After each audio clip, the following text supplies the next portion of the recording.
नमस्कार। Government college Bundi के second year geography के आप सभी स्टूडेंट्स का मैं डॉक्टर निधि खिंदुका जैन, एसोसिएट प्रोफेसर ज्योग्राफी, आज के ई वीडियो में स्वागत करती हूँ। हमारा आज का जो वीडियो का टॉपिक है वह है human geography fundamental principles part 3।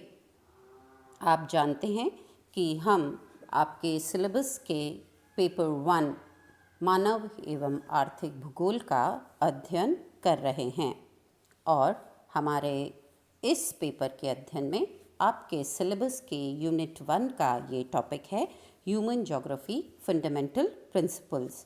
उसी का पार्ट 3 का आज हम अध्ययन करेंगे। तो हमारा आज का टॉपिक मानव भूगोल के मूल सिद्धांत भाग 3। हमारे पिछले जो 2 ई वीडियोस थे, मानव भूगोल फंडामेंटल प्रिंसिपल्स भाग 1 और मानव भूगोल फंडामेंटल प्रिंसिपल्स भाग 2 में आपने 2 प्रिंसिपल्स या 2 मूल तत्वों का मूल प्रिंसिपल्स या मूल सिद्धांतों का अध्ययन हमने फिनिश किया था। पहला था प्रिंसिपल ऑफ एक्टिविटी या क्रियाशीलता का सिद्धांत और दूसरा था प्रिंसिपल ऑफ टेरेस्ट्रियल यूनिटी या पार्थिव एकता का सिद्धांत। और आज हम जो मानव भूगोल के मूल सिद्धांत का अध्ययन कर रहे हैं वह है वातावरण समायोजन का सिद्धांत या प्रिंसिपल ऑफ एनवायरमेंटल एडजस्टमेंट। हम जानते हैं कि मानव भूगोल में मानव की केंद्रीय स्थिति मानकर धरातल के परिवर्तनशील स्वरूपों का अध्ययन एवं उनकी व्याख्या की जाती है। तो इसमें प्राकृतिक वातावरण के विभिन्न तत्व जैसे भूमि की बनावट, जलवायु के कारक और मानव के जो आर्थिक, सामाजिक और सांस्कृतिक वातावरण है जिसमें उसका रहन सहन, खान पान, वेशभूषा, रीति रिवाज जैसे तत्व हैं, उनका हम अध्ययन करते हैं कि कैसे वे मानव समाज को, मानव के क्रियाकलापों को इफ़ेक्ट डालते हैं और फिर मानव के जो क्रियाकलाप हैं वो भी उसके प्राकृतिक और सांस्कृतिक वातावरण में डिफरेंसेस लाते हैं या उनको चेंज करते हैं। तो यही जो सिद्धांत है वह है वातावरण समायोजन का सिद्धांत। प्राकृतिक एवं सांस्कृतिक वातावरण के विभिन्न तत्वों के द्वारा प्रभावित होने के साथ साथ मानव अपने बुद्धि कौशल एवं तकनीकी ज्ञान के आधार पर इन कारकों से अनुकूलन करता है। हमने जब मानव भूगोल के जो सब्जेक्ट और ओरिजिन वाला टॉपिक किया था तब हमने ये देखा था कि मानव का जिस तरीके से सामाजिक और सांस्कृतिक विकास हुआ उसी के साथ साथ उसकी आर्थिक और सामाजिक गतिविधियों में परिवर्तन आता चला गया। तो अपने फिजिकल और कल्चरल एनवायरनमेंट के जो विभिन्न तत्व होते हैं वो मानव उनके द्वारा तो प्रभावित होता ही है, बट अपनी नॉलेज, अपनी कैपेसिटीज़ और अपनी टेक्निकल डेवलपमेंट के अनुसार विभिन्न क्षेत्रों में मानव ने अपने वातावरण को भी रूपांतरित या मॉडिफाई किया है। अपने बुद्धि कौशल, ज्ञान एवं तकनीकी ज्ञान के आधार पर विषम एवं कठिन परिस्थितियों को अपने जीवन निर्वाह के अनुसार रूपांतरित करने की मानव सदैव चेष्टा करता रहता है।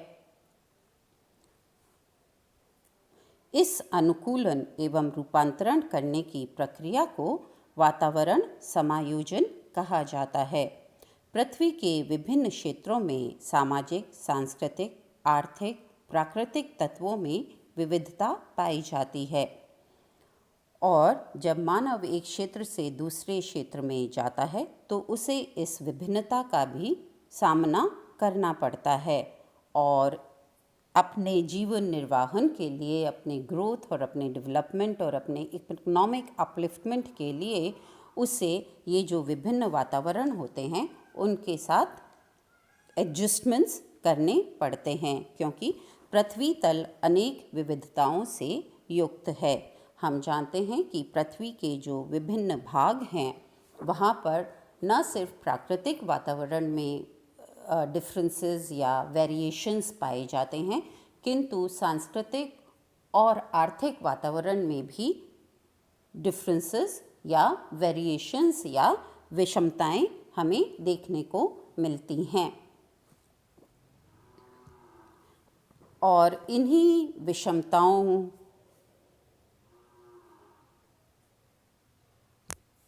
ये जो हमें विषमताएं देखने को मिलती हैं, जैसे कहीं पर हमें पर्वत मिलते हैं, कहीं पठार हैं, झील हैं, महासागर हैं, ये सब पाए जाते हैं।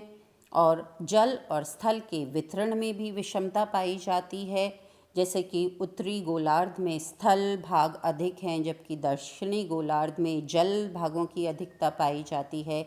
इसी तरीके से जलवायु में भी भिन्नता पाई जाती है। भूमध्य रेखीय भाग में उच्च तापमान और वर्षा की अधिकता पाई जाती है, जबकि अगर इसके कंपैरिजन में हम पोलर रीजन्स या ध्रुवीय क्षेत्र देखें तो वहाँ पर भी हमें वेरी कोल्ड टेम्परेचर्स मिलते हैं। रेनफॉल भी हिम या स्नो के रूप में होती है। तो ये तो प्राकृतिक वातावरण की भिन्नता है। इसी तरह सांस्कृतिक वातावरण में भी हमें भिन्नता देखने को मिलती है। डेवलप्ड कंट्रीज़, डेवलपिंग कंट्रीज़ के जो पैटर्न्स हैं इकोनॉमिक एक्टिविटी के एंड सोशल कल्चरल जो फैक्टर्स हैं विकसित देशों और विकासशील देशों के, इसी तरह नगरीय क्षेत्रों और ग्रामीण क्षेत्रों का जो सामाजिक परिवेश होता है उसमें भी हमें विषमता देखने को मिलती है। तो वातावरण समायोजन करने के लिए मानव को 2 क्रियाओं का अनुसरण करना पड़ता है। पहली होती है अनुकूलन और दूसरी होती है रूपांतरण।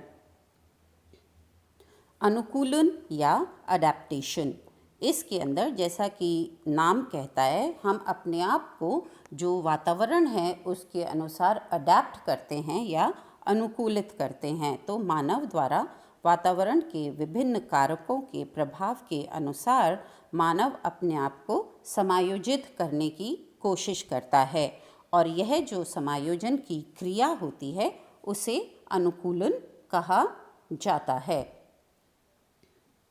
अनुकूलन 2 प्रकार का होता है, आंतरिक अनुकूलन और बाह्य अनुकूलन, इंट्रिंसिक अडेप्टेशन या एंट्रिंसिक अडेप्टेशन। आंतरिक अनुकूलन के अंतर्गत मानव वातावरण के अनुसार बोलचाल, खान पान, रहन सहन के अनुसार अपने आप को बदलता है। जैसे आप किसी एक राज्य से दूसरे राज्य में जाते हैं, वहाँ पर अपने एम्प्लॉयमेंट या रोज़गार के लिए अगर आप एक राज्य से दूसरे राज्य में शिफ्ट करते हैं और आपको कुछ समय वहाँ रहना पड़ता है, तो आपको उस राज्य या उस क्षेत्र के अनुसार अपने रहन सहन और बोली में चेंजेस लाने पड़ते हैं वहाँ के लोगों के साथ एडजस्ट करने के लिए। आप अगर ग्रामीण परिवेश से किसी शहरी क्षेत्र में पढ़ने के लिए भी जाते हैं तो आपको अपने रहन सहन और अपनी बोली में चेंजेस लेके आने पड़ते हैं। तो यह होता है आंतरिक अनुकूलन। और जब मानव समुदाय या कोई मानव किसी क्षेत्र में जाकर के और वहाँ पर रहने लगता है, जैसे कि ठंडे क्षेत्रों से अगर वह गर्म क्षेत्रों में जाके रहने लगता है, तो उसके जो बाह्य लुक्स हैं उनमें परिवर्तन आता जाता है। उसकी त्वचा में परिवर्तन होगा, उसके कलर में परिवर्तन होगा। यह जो परिवर्तन होता है वह बाह्य परिवर्तन कहलाता है। वहाँ जाकर दूसरे क्षेत्र में जाकर बसने पर वहाँ की वेशभूषा के अनुसार वह अपनी वेशभूषा को बदलता है। वहाँ की लुक्स के अनुसार वह जो चेंजेस, जो एक्सटर्नल चेंजेस होते हैं उन्हें बाह्य अनुकूलन कहा जाता है। तो अनुकूलन या अडेप्टेशन 2 तरीके का होता है, एक तो इंटरनल और एक एक्सटर्नल या आंतरिक और बाह्य। दूसरी जो क्रिया मानव को अपने वातावरण के साथ समायोजित करने पर करनी पड़ती है वह है रूपांतरण या परिवर्तन, जिसे हम मॉडिफिकेशन भी कह सकते हैं। प्राकृतिक वातावरण के विभिन्न कारकों की कठोरता से बचने के लिए मानव जो उपाय अपनाता है उन्हें रूपांतरण कहते हैं। जैसे जब टेम्परेचर्स बहुत हाई होते हैं तो हम एसीज़ का या रेफ्रिजरेटर्स का उपयोग करते हैं, वातानुकूलित कमरों में रहते हैं, तो वह हम अपने वातावरण को अपनी टेक्नोलॉजिकल डेवलपमेंट के अनुसार बदल रहे हैं। इसी तरीके से जब हमने अपने आसपास के जो प्राकृतिक वनस्पति थी हम उसको काट करके और वहाँ पर खेती प्रारंभ करते हैं, या अपने आसपास की ज़मीन को काट करके हमने अपने लिए मकान बनाए रहने के लिए, या हमने ट्रांसपोर्ट के लिए सड़कों या रेल मार्गों का डेवलपमेंट किया, तो यह सभी हमने अपने प्राकृतिक वातावरण को अपनी रिक्वायरमेंट्स, अपनी आवश्यकताओं, अपने आर्थिक उन्नति, अपनी सामाजिक उन्नति के अनुसार बदला। हम अपने खाद्य जो हमारी आवश्यकताएं हैं उनकी पूर्ति के लिए हमने फॉरेस्ट को या जंगलों को काट कर कृषि आरंभ करी, खेतों का विकास किया। इसी तरीके से अपने को प्राकृतिक वातावरण के वर्षा, तापमान आदि तत्वों से बचाने के लिए हमने आवास स्थल बनाए। तो इस तरीके से हमने अपने प्राकृतिक वातावरण को रूपांतरित किया। तो यह रूपांतरण या परिवर्तन है। अनुकूलन और रूपांतरण की यह जो प्रक्रिया है वह एक सम्मिलित प्रक्रिया है और इसी प्रक्रिया को वातावरण समायोजन कहते हैं। ऐसा नहीं होता है कि या तो सिर्फ हम वातावरण के अनुकूल होते चले गए या वातावरण को हमने अपने अनुसार मॉडिफाई किया। जब हमने कृषि करनी आरंभ की तो उसके साथ साथ ही हमारे सामाजिक और सांस्कृतिक परिवेश में भी परिवर्तन आए। हमने आवासों में गुफाओं की जगह या पेड़ों की जगह आवासों में रहना शुरू किया, तो हमारा मानव का भी सांस्कृतिक और सामाजिक परिवेश बदला। तो जब हमने अपने प्राकृतिक परिवेश में परिवर्तन लाया तो उस प्राकृतिक परिवेश के परिवर्तन के साथ साथ ही हमारे भी सामाजिक और आर्थिक परिदृश्य में या परिवेश में परिवर्तन आया। तो अनुकूलन और रूपांतरण की यह जो प्रक्रिया है यह एक सम्मिलित प्रक्रिया है और इसी प्रक्रिया को वातावरण समायोजन कहा जाता है। और यह जो प्रक्रिया है वातावरण समायोजन की, यह एक बार में ख़त्म नहीं होती है। पृथ्वी पर विभिन्न जलवायु और स्थलाकृतिक प्रदेश हैं, उनमें यह मानव अपने विकास के लिए, अपनी आवश्यकताओं की पूर्ति के लिए, अपने ज्ञान और अपने टेक्नोलॉजिकल डेवलपमेंट के अनुसार कांस्टेंट चेंजेस करता रहता है। ट्रांसपोर्ट का विकास हो रहा है, कृषि के पद्धति और प्रकार का विकास हो रहा है, मानव अपनी एडुकेशन के अनुसार अपनी सोशल एक्टिविटीज़ हैं जो हमें हेल्थ फैसिलिटीज़ मिल रही हैं, हमें एडुकेशन और ट्रेनिंग फैसिलिटीज़ मिल रही हैं, उनके अनुसार हम अपने कल्चरल एनवायरनमेंट को भी चेंज कर रहे हैं। तो यह एक सदैव चलने वाली प्रक्रिया है। धरातल के विभिन्न भागों में निवास करने वाले मानव अपनी रुचियों और शक्तियों के आधार पर अपनी आवश्यकताओं की पूर्ति करने के लिए अपने आप को वातावरण के अनुसार ढालते हैं और फिर अपने वातावरण को भी अपनी आवश्यकताओं के अनुसार मॉडिफाई करते हैं या रूपांतरित करते हैं। यही वातावरण समायोजन है। प्रत्येक क्षेत्र के मानव जब दूसरे क्षेत्र में जाते हैं तो दूसरे क्षेत्र के साथ भी समायोजन का प्रयास करते हैं। हम देख रहे हैं कि जो कम्युनिकेशन टेक्नोलॉजी आई है, इंटरनेट, ईमेल्स, इनके द्वारा अब ग्लोबलाइजेशन की प्रक्रिया के जो ईरा है उसमें हम काल में हम रह रहे हैं। तो संपूर्ण पृथ्वी इस ग्लोबलाइजेशन की वजह से एक विलेज हो गई है और इसलिए यह जो समायोजन की प्रक्रिया है यह विभिन्न प्रादेशिक स्तरों पर तो चलती ही रहती है, पर पूरे विश्व में यह प्रक्रिया चल रही है। तो यह होता तो प्रादेशिक स्तर पर है कि एक क्षेत्र का जो निवास करने वाला मानव समुदाय है वह अपने क्षेत्र में रूपांतरण कर रहा है और अनुकूलन कर रहा है, पर वह दूसरे क्षेत्रों से भी समायोजित करने की प्रक्रिया में सतत प्रयत्नशील रहता है। इसलिए समायोजन का यह सिद्धांत होता तो प्रादेशिक स्तर पर है, पर संपूर्ण पृथ्वी पर होता है। वातावरण समायोजन में सार्वभौमिक समानता नहीं होती है, क्योंकि अलग अलग क्षेत्रों की जलवायु, अलग अलग क्षेत्रों की स्थलाकृतियाँ अलग अलग हैं और अलग अलग क्षेत्रों में जो मानव समुदाय है उसका सांस्कृतिक और सामाजिक विकास और आर्थिक स्तर भी अलग अलग स्तर पर है। तो मानव अपने आर्थिक स्तर के अनुसार, अपने सामाजिक और सांस्कृतिक स्तर के अनुसार अपने वातावरण से समायोजन करता है और इसीलिए उसमें पूरी पृथ्वी पर यह समानता नहीं है कि वो जो क्रिया है वातावरण समायोजन की वह समान नहीं है, अपितु भिन्न है। पर यह जो वातावरण समायोजन की जो प्रक्रिया है यह सार्वभौमिक है, क्योंकि संपूर्ण पृथ्वी पर सभी मानव समाज अपने वातावरण के साथ समायोजन में सतत प्रयत्नशील हैं। और ये जो प्रमुख कारण इसका है वह है प्राकृतिक परिवेश की भिन्नता। धरातलीय उच्चवाच और जलवायु के अनुसार क्रियाशील मानव समूह अपने आसपास के जो वातावरण है उसके साथ समायोजन के लिए सतत क्रियाशील या प्रयत्नशील रहता है। वातावरण समायोजन में मानव समुदाय द्वारा वातावरण को परिवर्तित करने संबंधी सभी क्रियाओं को इसमें सम्मिलित किया जाता है और इन जो चेंजेस हैं, जो एनवायरमेंटल एडेप्टेशन से जो चेंजेस हैं, इसी से उस मानव समुदाय का सामाजिक और सांस्कृतिक परिवेश का निर्माण होता है। उसका कल्चरल और सोशल जो एनवायरनमेंट है वो अपने प्राकृतिक वातावरण के अनुकूलन के साथ साथ अपने ज्ञान और तकनीकी जो डेवलपमेंट्स हैं उनके अनुसार वो जो अपने लिए रिक्वायरमेंट्स चाहता है उसके अनुसार वो अपने आप को चेंजेस करता है, मॉडिफाई करता है, एडजस्ट करता है। तो हम ये कह सकते हैं कि वातावरण समायोजन एक सार्वभौमिक सिद्धांत है। Environmental adjustment is a universal principle, किंतु पृथ्वी पर समायोजन में स्थानिक भिन्नता पाई जाती है, क्योंकि प्रत्येक पृथ्वी के क्षेत्र में सामाजिक, आर्थिक, सांस्कृतिक और प्राकृतिक विभिन्नताएं हैं।